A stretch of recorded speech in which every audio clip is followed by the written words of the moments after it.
We're outside the Baltimore Freedom Academy, one of the two polling stations that's going to be open from as early as 7 a.m. tomorrow morning within this vicinity here in Maryland. And it's just a couple of hours away before the U.S. election. And right now, Willis, we still have the polls split almost down to the middle at this point. That's right, Jared. The polls are split down the middle. We have the Washington Post saying that it's going to be 47% in Obama's favor, 46% for Romney. So that's what the Washington Post is saying. The CNN poll, however, believes that it's going to be split right down the middle. So it's going to be very tight, neck and neck. And that's why today, for example, these candidates are going to be canvassing all around. Obama is set to visit about 3 states. He's already in one of them this morning. The swing states of Ohio and Virginia are going to be very key, especially Ohio, where about 1.6 million people have already cast their vote by this morning. By the end of the day, they're going to be about 40%, analysts say, would have cast their vote over there. Yes. And these are, of course, the battleground states, so it's really the home stretch at this point. But when it comes to these polls, of course, the people who get the information and feed it to us at the media houses around here, some of them saying it's really just a snapshot in the moment of what the final outcome could be. In fact, here's what some of them had to say. So you have to look at, who's doing the polling, and then for every poll, there's a margin of error. Usually plus or minus 4% is the margin of error in a poll. Because you're only taking a sample size, you're not taking a large sample. So you're going to have a margin of error. So you have to look at those types of things, which people don't do, to realize, what a poll is really all about. But it's a great barometer. If you get enough polls and see those polls are swinging in the same direction, then you can get a pretty good sense of what people are feeling. It gives you a sense of where things are, but it could change tomorrow.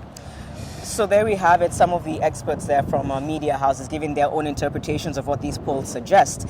And speaking of polls, Willis, it's almost as though the presidential debates sort of tipped the scale in Mitt Romney's favor after that. We saw a lot of people coming out in support of his policies, particularly business owners in the U.S. Yes, exactly. The business owners here feel that right now the country is in a lot of trouble in terms of debt. They say the economy is bad. In one of the swing states of Ohio, for example, the unemployment rate there is 7%, and so they feel that Obama hasn't really fulfilled his promises in that regard. He said he will bring down the rate of unemployment, create more jobs for people, although he argues that he's created about 5.5 million jobs in 33 months. But the Romney team argues that, well, that's not the target that he had set initially. So he didn't live up to what he said he'll do. And that said, critics of Romney also say that they find him always inconsistent. Bill Clinton, we saw him making a joke about it, him being some kind of contortionist, that he's going to get wrapped up in everything that he's been saying.